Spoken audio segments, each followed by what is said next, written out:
Morning. It's first morning that we're out that we're feeling the cold a little bit. You can see I've got a jacket on.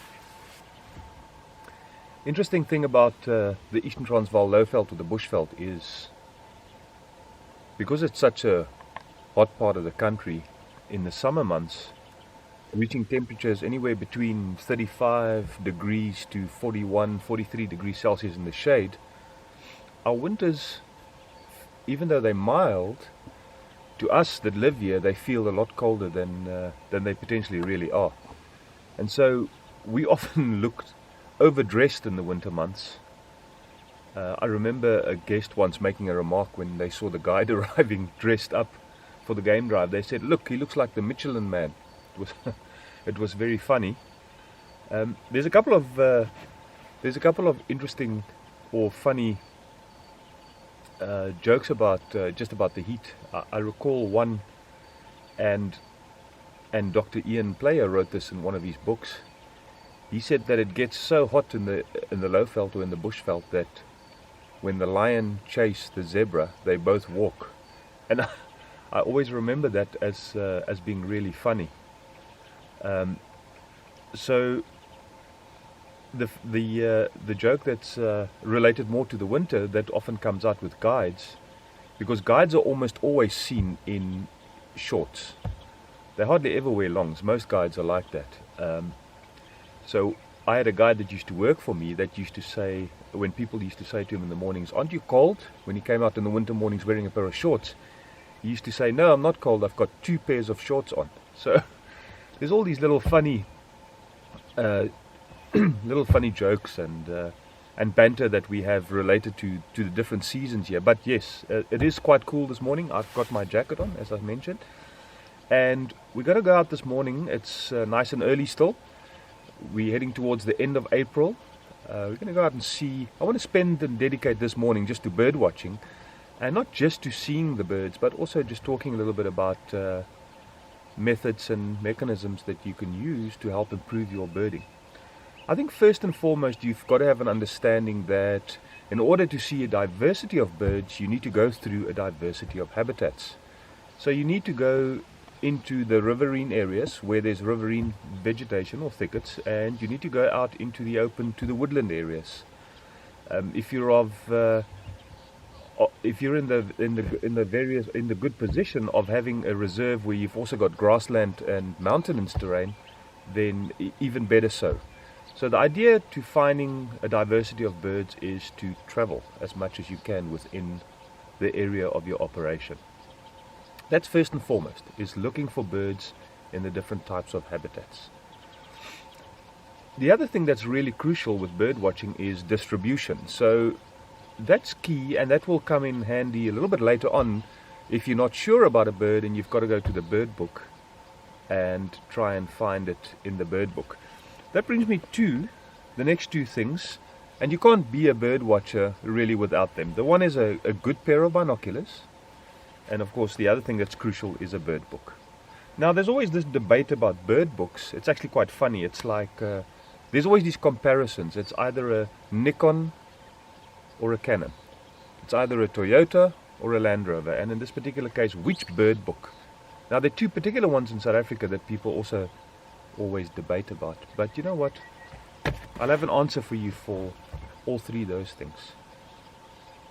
Nobody really makes bad equipment and vehicles and so on and so forth anymore, and I think most of these things are much of a muchness at the end of the day, and you're going to gravitate to what you like inevitably anyway, regardless of what people say. So good pair of binoculars, good bird book, and understand the principle of covering ground and driving around covering different habitats. So on that, especially if you're a beginner, bird watching is very challenging in the sense that there's birds that look very similar, and the other thing is that they don't sit still, so they often fly off before you even get a good look at them. And key in identifying a bird is actually seeing what features there are on the bird that will give you the detail required to identify the bird, especially with similar looking species. Colourful birds are not that difficult to identify because the colours are usually quite specific. But when it comes to the more dab brown looking birds, the more cryptically coloured or more camouflaged birds, then it becomes a little bit more difficult. And you're going to have to look for other features on the birds to help you or aid you in identifying it. And there's a very interesting concept that was designed during the World Wars, where people were trained to spot aeroplanes in the sky based on different characteristics, and you could then tell whether they would be friendly or enemy. And funny enough, that principle has actually been adopted into bird identification, and the principle really is that you need to look at information about the general shape and size of the bird, and that's how you effectively then identify birds when you're struggling and you're just starting out and you're not too sure about them. Then behavior also plays a crucial role. That's very important. So when you see a bird in the field and you're not recognizing it, first and foremost, try and put it into a particular family. So you've got to go and familiarize yourself with the different bird families, first and foremost. Then what you need to do is look at its behavior. What is it doing? Is it perched? Is it flying? Is it displaying? Has it got a particular way of being perched? Has it got a crest? Does it bob its tail up and down? Are there 2 or 3 birds? So those things are important. Look at the behavior and what the birds are doing. Then look at some of the characteristics on the body. So color, shape, size, where the birds are, that's important. Look at features like whether they've got a white eyebrow stripe above the eye, whether they've got a bicolored bill. And then lastly, if you're still struggling, remembering that I mentioned earlier about the distribution, and that's also crucial. So let's say you see some sort of a dove in your area of operation. You at least can identify that it's a dove. You go to the page of doves, and effectively you might see 15 dove species that occurs throughout the country. Then go and isolate them by looking at which birds by the distribution maps occur in your particular area, and that maybe brings it down to 10, which already makes it a little bit easier for you to try and identify. So I hope this helps you. It certainly helped me in the beginning, understanding that nobody knows all the birds out there, nobody knows all the butterflies out there. You've got to create or understand how this system functions that enables you to identify them easier, and that's then the key to improving your birding. So let's get out there and see if we can find a couple of nice birds for you. We are getting towards the end of the migratory species visiting. So some of these species will start going back. Some of them maybe already started heading off north or wherever it is that they migrate to. But we should be able to still find a good number of species for you, resident species that are around.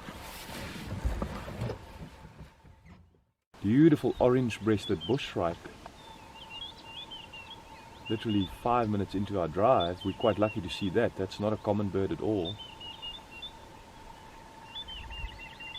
This is a bird that prefers thickets, denser vegetation. You can hear him call there.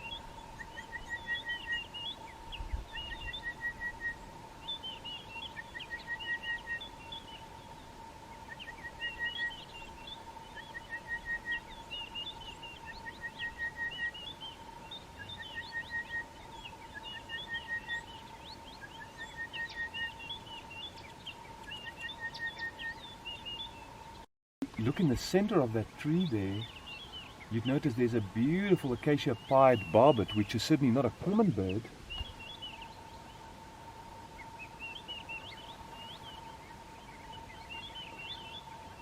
But understanding that you're not zooming in that much as a pair of binoculars could, but you may notice that it's got a very prominent black and white striped head, and then a very peculiar red dot on the forehead, which is the identifying features there.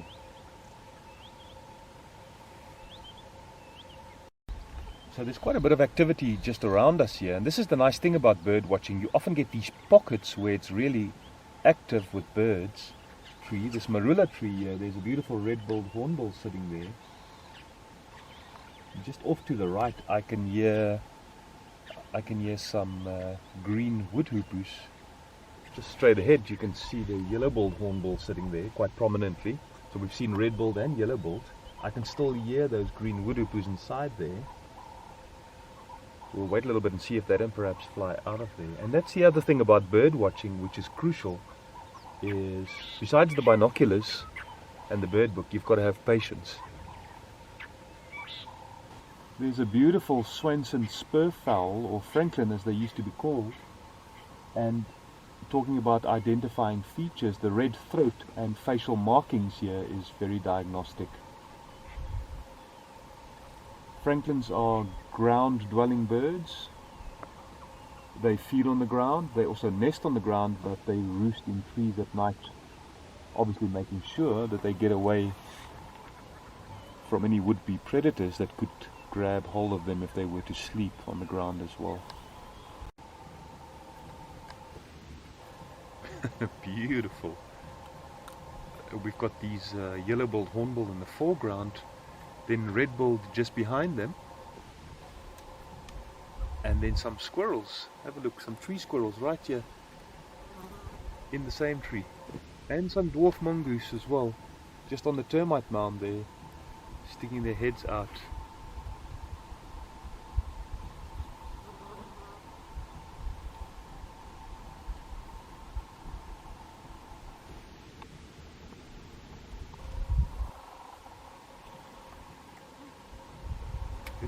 Let me just nudge a little bit forward. I also see a magpie shrike that's coming to the mix here.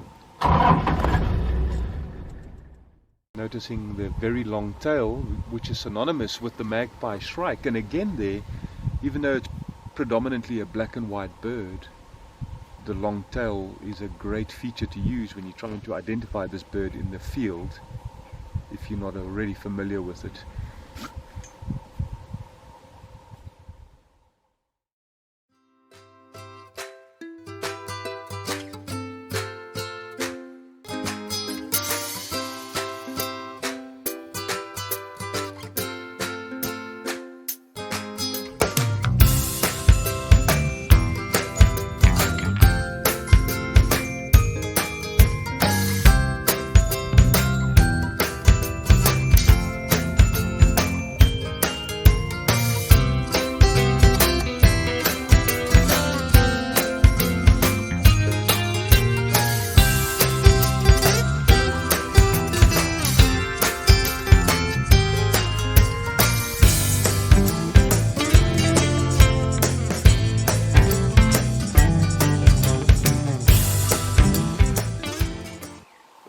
Beautiful lilac-breasted rollers here in this tree, displaying a little bit. The light's just perfect, brings out those colors they've got. One realizes what a beautiful bird they actually are, even though they're considered to be relatively common in this area.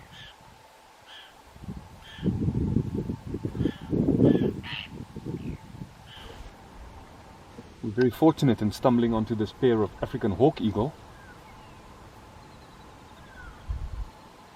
You've noticed one of the pair just took off, and the second one goes as well.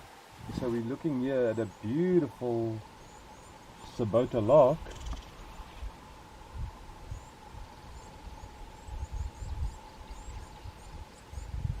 Remembering earlier that I was talking about struggling with the birds that are so brown and drab, and the family of larks are particularly difficult to identify. But if we go to the mechanism that I spoke about, looking at the information about the general shape and size and the behavior, this is very typical of a Sabota lark. This lark flew off from the ground, went and perched there, stumbled onto this Namakwa dove here, and again the feature here, because it's just a grey bird really, is the long tail.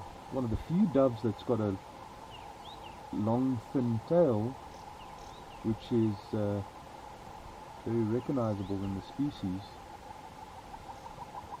But again there, as I mentioned earlier, what's crucial is that you try to put this bird in the family of doves, which will then take you to those pages in the book. And from there it would be quite easy to notice the long tail, as few dove species have a long tail, and then you'd recognize that it's the Namakwa dove that you're looking at. So again we see some squirrels sunning themselves in a beautiful leadwood tree.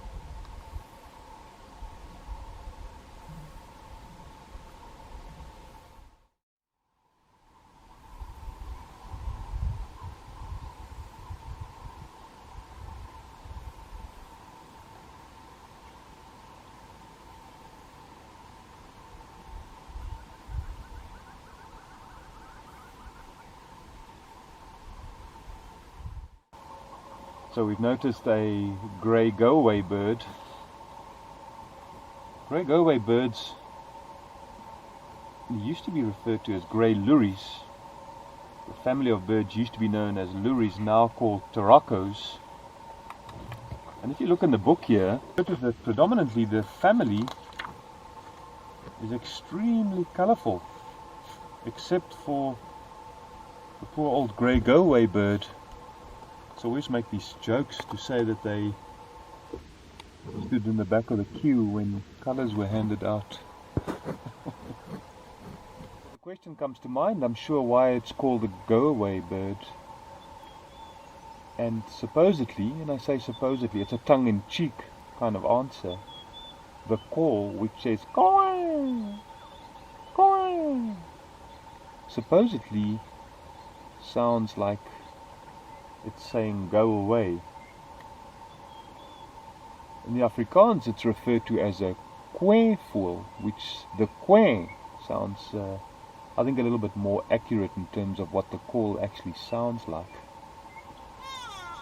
But with the noise they make, quite often they will warn other creatures around them of approaching danger. Something I didn't mention earlier on, I was waiting for an opportunity where we had a bird call, but obviously bird call is also a very effective way in identifying birds. It's a little bit more challenging in the sense that it takes a good ear often, and to distinguish the different bird calls becomes an immense task. But it is, however, an exceptional way of identifying birds, because their calls are all unique and very specific to the species. There are several audio methods out there, electronic devices that you can utilize to help you get to grips with the calls. So that's definitely something that I would recommend as well. So the list grows. It's a pair of binoculars, a good bird book, electronic device that aids you in listening to bird calls. We're looking at a little bee-eater there. The bee-eaters are beautiful birds, very colourful birds. Not too difficult to identify, because they, maybe there's one or two that look quite similar, but others are very prominently different. The little bee-eater immediately is put beside because of its small size. Then the yellow throat facial markings. It's got a black bib or throatal stripe, and then I'm not sure if the camera can pick that up, but you'd notice above the eye there's a light blue turquoise stripe. Another nice opportunity to see a fork-tailed drongo.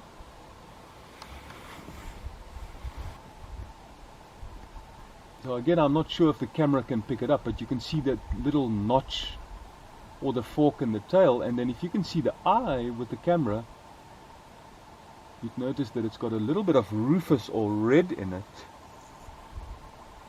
which again is two really good features. The fork tail in the rufous eye that helps you identify this bird in the field. Focusing on a rattling cisticola here.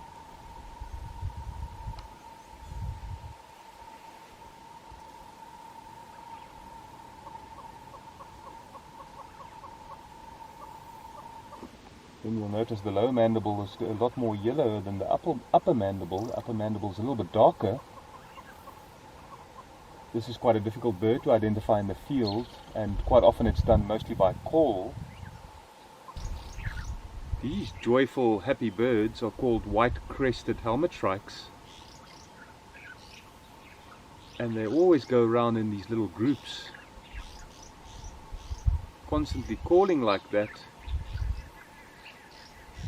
So here again, if you were to try and identify them, they've got very prominent color features on them, the yellow eye rings, but then the fact that they're quite social and flying together in a little group and then constantly calling like that will also aid you.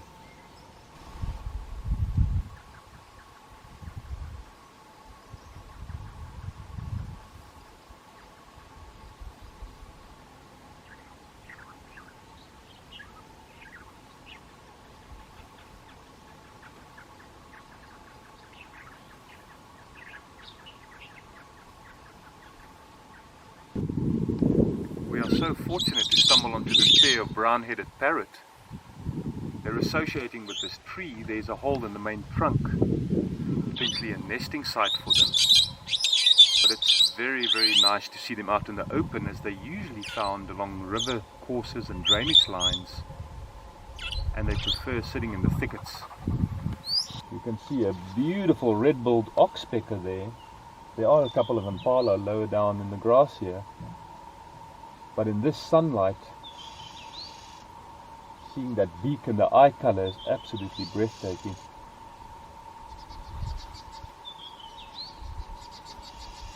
And again there, it's crucial, talking about the features that help you ID the bird. The beak color, the eye color, and the eye ring color is what would take you to red-billed oxpecker. So instead of just looking at the bird and letting it intimidate you, look at what features on the bird are very prominent that immediately jump out at you, and then utilize those features to look for the bird in the book. Remembering also behavior, very crucial, and just prior to this bird flying up into the tree, it was sitting on an impala.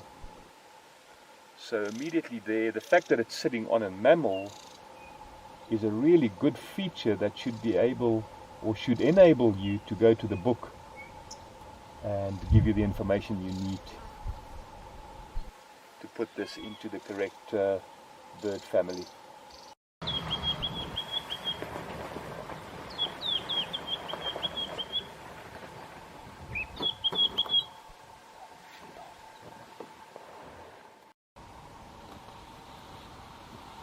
So we're very lucky to find this white-browed scrub robin. It was calling very fluty, melodious song, very beautiful. Being part of the robin family, they often mimic other birds. Just sit quietly first and see, maybe it'll call again. I'd like you to hear that call, it's very nice. But the features of, or the prominent features there to utilize to help ID the bird, first and foremost is the melodious song, which is very typical of the robins. And then you can also see black stripes on the throat and chest area, a white eyebrow stripe as well.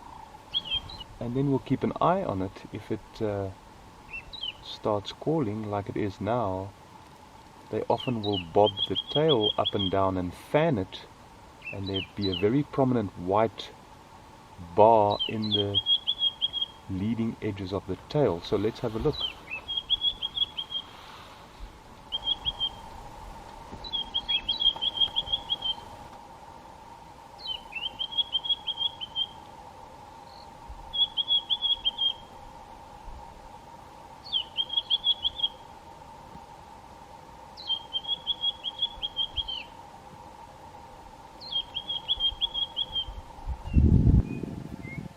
we've come to the end of our birding drive. I hope you've enjoyed it as much as I did.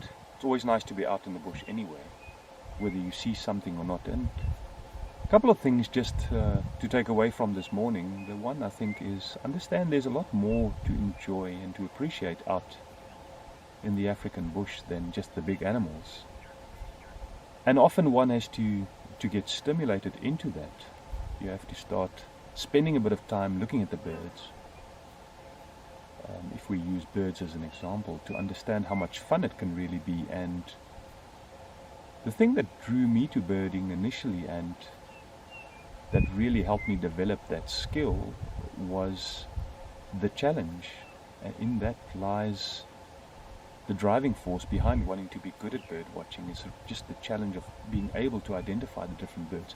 So I didn't want this morning to be so much about which birds we saw, how many we saw. I rather wanted it to be an opportunity for you to understand the mechanism or method that one can implement to help you identify the birds. Because you don't always have the luxury to be with someone that's good with the birds.